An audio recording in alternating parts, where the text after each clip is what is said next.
Full disclosure, I did grow up in a very traditional Jewish, even Hasidic environment. 3 times a day prayers were said, holidays, Shabbat, Yom Kippur, of course. I can't say that prayer spoke to me. I always found it quite boring, quite monotonous, very conformist. Yes, I learned the prayers, but I wasn't taught how to pray.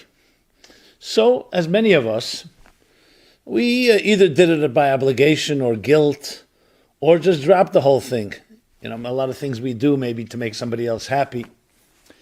It is only later in life when I began to appreciate what prayer truly is. But it's critical to identify, first of all, the stereotypes, many of them which are accurate. Prayer together with religion is usually dismissed, and again for good reason, because that's the way it was presented to us, as something trite, mechanical, robotic, at best, and at worst, a useless and wasted time. So I fully acknowledge that, and that's why I'm beginning with that point, because there's so many other topics and issues that I can tell you 80-90% of the work in communication is to dispel stereotypes. I want to make this clear. This does not mean the stereotype isn't legitimate. You go to places and you have an experience, so-called religious or traditional or ritualistic experience, and it really is a big turnoff. You see people who are just, I mentioned, mediocre, conformity, judgmental, angry, punitive, all the words. Watch any Woody Allen movie, you'll know exactly what I mean. Or just think of your own experiences in this regard. And the interesting thing is that many, many people have, in a sense, as I usually like to say, that Rabbi Levi Yitzchak Badichver told his neighbor who was a self-proclaimed atheist, the God you don't believe in, I don't believe in either. So the fact is, unfortunately, many of us have experienced negative association with religious and ritualistic, and including prayer. The famous joke where a kid comes Yom Kippur services, and he was not interested really in the service. He came to find his father. His mother said, go find your father, pass on a message. The doorman said, where's your ticket? And he said, I don't have a ticket. He says, then you can't come in. He said, I'm not coming in to pray. I'm only coming to send a message to my father. So the doorman looks at him suspiciously and says, okay, kid, I'll let you go in, but don't let me catch you praying. So you can imagine what kind of impression, it's funny, but it's an impression that leaves you, okay, that's what is prayer. Just getting paid for services, people paying their membership dues. Is there something deeper? So let's talk about this. The word for prayer in Hebrew is tefillah. It actually comes from a word of bonding, connecting, binding. Another interesting statement is that prayer is called the service of the heart. It's not about mechanical words. It's not about even going to synagogue and praying with others. Yes, synergy always has its power. Prayer truly is speaking from your heart. Speaking from your heart. Today they call it emotional intelligence, emotional communication. Many of us are very cerebral. That's study. That's using your cognitive skills. But how well do we communicate emotionally? So prayer really is exactly that, being able to pour out your heart. It can be through tears, it can be through laughter, it can be through words, it can be through no words. So prayer is really learning how to be yourself, how to emote, how to have the courage and not be afraid to express yourself. And who do you express yourself first to? Your own soul. Speak to yourself. Speak to God. Whatever you're the God of your choice, higher power, a force beyond yourself. Anything you would like to define as that. Not the words are vital here. Because as I said, the word God itself can be also filled with stereotypes and myths. Someone sitting on a throne, a long, wide-bearded guy sitting on an old man sitting on a throne, ready to strike us with lightning when we misbehave. No. Identify it from your heart and soul in a way that you recognize that you can express yourself. You can call out. You can reach. I assure you, when you do that, it will help you emote also with other human beings. Emotional expression begins very young age. In a healthy home, our parents allow us to emote. They invite us to emote. They invite us to express ourselves, whether it's comfortable or uncomfortable. So prayer really is about you. It's not about making God happy. It's not making about other people happy. It's about you and your ability to express yourself. And the place you want to express yourself, obviously you can pray for anything, but you want to really reach deep into your heart and soul of the things that are really vital to you, things that you need in your life, which includes finding the right spouse, finding the right relationship, having good relationships with your friends, with people you care about, working through some of your own fears, insecurities, your demons. All this is part of what real prayer is about. So then you may ask the question, so then why do we have prayer books? Why do we need to follow certain words? Which seems the antithesis of expressing yourself. You're fitting yourself into someone else's words, whether it's the Shema or other prayers. And I should say this is not just about a Jewish prayer thing. I'm talking about for all human beings, each one of us. It's universal. The crying out, the yearning of your heart. So why all these words? The simple answer is it's similar to musical notes. Why do you need musical notes? Why don't you just play an instrument by ear? Because as much as you can play by ear, the notes create a structure that was defined by those before us that were masters. Not that we're trying to constrict us. Musical notes are not meant to limit, to structure it. It's meant to free it. So the methods used and the notes used help us actually transcend structure with the structure of musical notes. So you can have someone play a song on a piano, on a violin, or any other instrument, and it sounds quite dead. Someone else comes and it comes alive. Same tune. So it's not about the notes per se. The notes are the defined structures.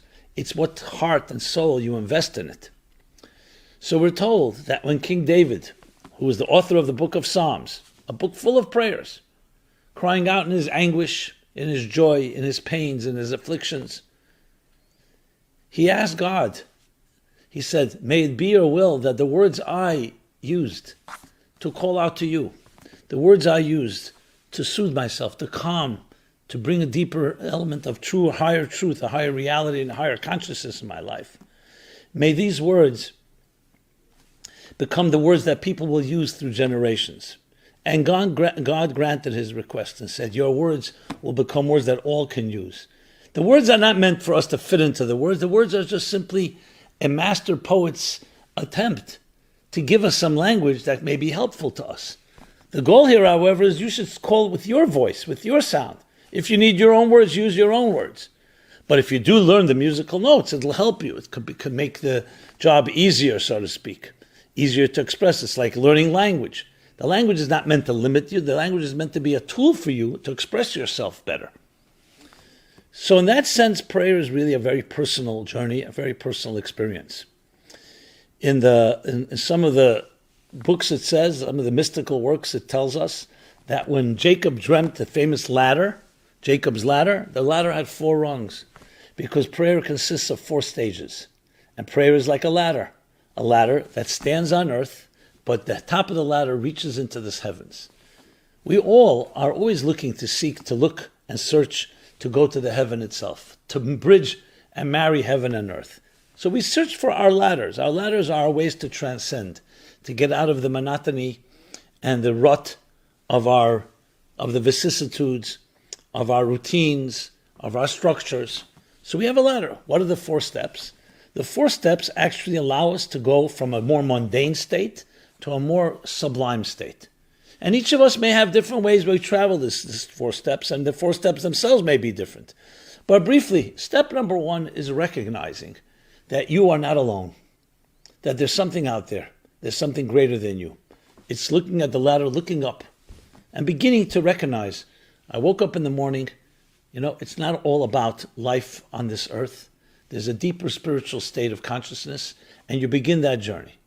But it's still, of course, very much influenced and under the effect of whatever the state of sleep you were in, or whatever material activity you're involved in. Stage number 2 is beginning to appreciate and concentrating on the more subtle and sublime elements in your life.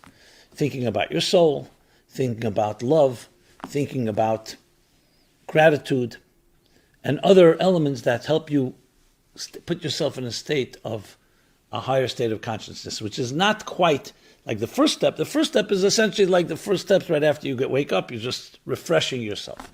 Second step, you're immersing. Third step is where you begin to express it in emotions. What do you truly love? Not just who do you love, but what do you love? What are the true loves of your life? And when you think about it, do you love the food you eat, the places you travel to, the things that entertain you? Yes, you may like them, but love is a lot deeper than that. You want to love something that is transcendent in nature. So the second step would be more of a contemplative process. The third is an emotional process. So even though prayer in general is emotional, but that third step helps you really align yourself, your mind followed by your heart, that your emotions are traveling to deeper and greater places. Very often we get trapped in the loves of our lives, are the things that seduce us. Whatever is right now pleasurable, instant gratification.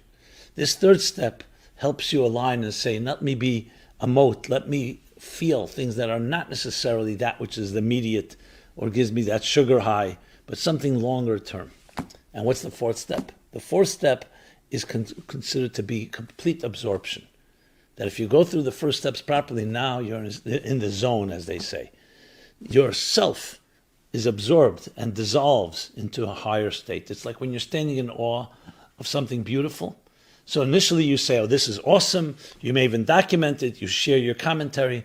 But there comes a point where it completely captivates you, like looking at a portrait or listening to music. And you don't even realize that you are just completely absorbed by the music. You ever being immersed in a book? You don't even realize there are words and you're turning the pages. You experience the emotions as if you become one. Subject and object have become one. These are the four stages that each of us can employ as we learn to emote. Very difficult to jump to step 4 without step 1. So again, the first step is to move from a more materialistic and spatial and time experience to something that's a little beyond that. Second step is to contemplate on spirit and spiritual matters. The third step is to emote on that matter, on that same concept, but emote, feeling for it, loving it. And the fourth is where everything becomes one in a unified whole. Try it out. It may take some time, but we learn by training. What's interesting is that when you think of it this way, it completely is different than what we understand prayer. It's not about running to a synagogue or to another house of worship and just following along and saying, I can't keep up because everyone's praying so quickly. It's about you. It's about you and God. It's about you and your soul. It's about learning how to speak, how to emote. In many ways, emotional intelligence is more elusive today. Or maybe it's always been, because we want to be like tough. We don't, I say men don't cry. And the same thing, women feel they want to be tough, they can't be emotional and so on. Emotions is what makes the world go around. Intellect is important, but it's like a computer, it's data, it's information. It's information that guides us. But where does life play itself out? In the heart, the service of the heart. And prayer is the expression of that service, of that heartfelt expression. We all wish, and I wish, we could turn back the clock and not have had all these negative experiences about prayers and synagogues and other religious rituals. But that's what it is. What we have to do is revisit, reframe, reinvent our spiritual lives. You know, in America, they say statistics show that over 90% of Americans believe in some form of God and spirituality. Only 40-some percent associate with a religion. That's a big discrepancy. Why? Because religion is associated with words like ritual, tradition, community, conformity, prayer, house of worship, clergy, authority. And then when you go to the more negative side, as I mentioned, anger, guilt, punitiveness, punishment. Who wants to be part of that? I'm not suggesting there aren't some positive elements in community, the warmth, the brotherhood, the sisterhood, the communion. Spirituality, when you ask anybody, the knee-jerk reaction, spirit, free-spiritedness. music, soul, transcendence, freedom. And these two seem to be antithetical. The truth is they don't have to be. It's unfortunate that there are people, as they say, more religious, less spiritual. The more spiritual, less religious. Because religion is associated with actions, with rituals, which without a soul and without a spirit can be quite dead and even destructive, frankly. It's associated also with hypocrisy. Hey, you're doing all the rituals, but are you a nicer person? Are you more refined? And the same with prayer. Prayer could also fall into the category of a religious activity. That's not what it is. It's a spiritual activity. And combined, when you take the ritual and you add the SPI before ritual, SPI spiritual, then you have soul and body. And that's why it says prayer without intent, without deeper intent, is like a body without a soul. What is that called? Not to be morbid, a corpse. It's not alive. Yes, you have the body. The Baal Shem Tov, the great mystic, the great founder of the Hasidic movement, once went into a synagogue. And he came running out. He says, it's too packed for me there. I can't stay there. It's too packed. I'm crushed. And the people looked at him very surprised. They looked into the synagogue. It was pretty empty. There was the room to sit. I mean, there were people there, but it was not crushed. So they said to the Baal Shem Tov, what are you talking about? The Baal Shem Tov says, the Zohar, the classic work of Jewish mysticism, the Kabbalah says, that prayer without intention is like a bird without wings. What happens to a bird without wings? It's grounded. He says the synagogue was so filled with so many grounded birds that I couldn't stay there. It was packed. The prayers were not going anywhere. They remained and crushed anyone that entered that room. He sensed it. We need the wings. The wings is the love, the awe, the emotional expression, not just hollow words. You coming to the table. Same Baal Shem Tov once Rosh Hashanah announced that there was a very serious decree in heaven. Please, everybody come and gather. Let's pray together. So, of course, all the great people came, the pious ones, the scholars, the mystics, and the poets, and the romantics, began to pray to no avail. A little child walked in, a farm boy, who didn't know Hebrew, didn't know any prayers. And the only thing he saw, everybody was crying. So he began to cry. What did he cry? He only had one cry, the cry of the rooster. Because he was a farm boy. He would wake up with the rooster would cry. So he began, kukuriku, kukuriku, kukuriku, sound of a rooster. The Baal Shem Tov looked around and said, the heavens have been pierced by that cry. So it's not the words, it was because it was the sincerity, the intention. And one final, one of my favorites.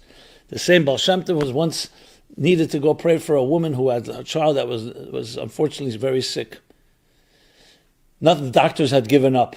And she's crying. She says, I'm a widow, Baal Shem Tov. Please help me. It's my only child, my little child. Baal Shem Tov had the compassion and empathy. And he went and gathered together what they call the 10 tzaddikim nistarim, hidden righteous people who hold up the world. And they begin to pray with all the intentions. He sees there's no change. The child is only getting more ill. Baal Shem Tov at this point really was desperate. So he went out to the woods. He went to the lair, what they call the thieves' lair, the place where the highway robbers would hang out, which was not safe to go to, but he was known by them. They knew him. They liked him. Baal Shem Tov had his way. He goes and he says to the guy, the head of the band says, what do you want? What are you doing here? Baal Shem Tov, it's not a place for you. He says, I need you. I need 10 of you to come with me and pray with me. Of course, no problem. So 10 of the thieves came. They went to a corner. They began to pray.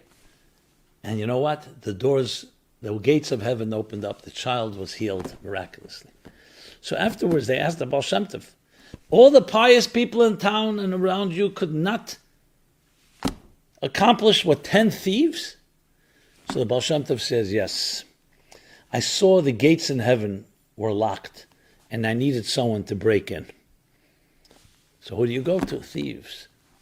The unusual, the different. So prayer, my friends, is a very interesting tool. It's never actually what you may think it is. It's what you bring to the table. Bring your heart and soul, and then prayers do work. They are answered. But it's dependent on us being there, being present. In your language, in your experience. You may not be a thief, but you have your own unique way in. Be honest, and the doors open up. So, yes, my friends, prayers work if you pray properly. We should all be blessed. Even if we don't pray properly, the prayer should be answered. Even if we don't pray, they should be answered with everything that we need: health, wealth, love, healthy families, unity, harmony in our lives, inner peace. But especially if you make the right container, if you build the right container and use the proper instruments and speak from your heart and soul, that definitely amplifies the possibilities of getting our prayers answered. May they all be answered in the most revealed possible way, all in good health. Thank you. Simon Jacobson here, Meaningful Life Center. MeaningfulLife.com is our website. Check it out. Filled with a robust array of materials and calendar and programs. Tomorrow night, actually, I'm going to be doing an interesting panel, Religion versus Spirituality. Structure and beyond structure. You can check it out on our calendar again at meaningfullife.com. Be well, be blessed, share, like, communicate. I'd love to hear from you. Everyone have a great day.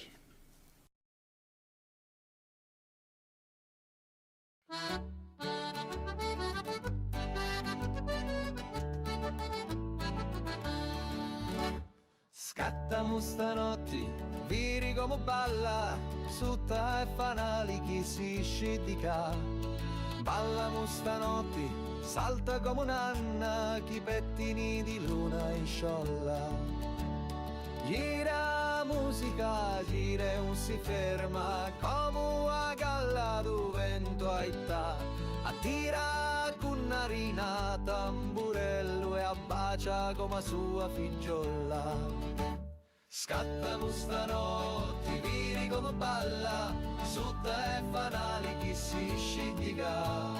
Ballamo stanotti, salta come un'anna, chi pettini di luna in sciolla.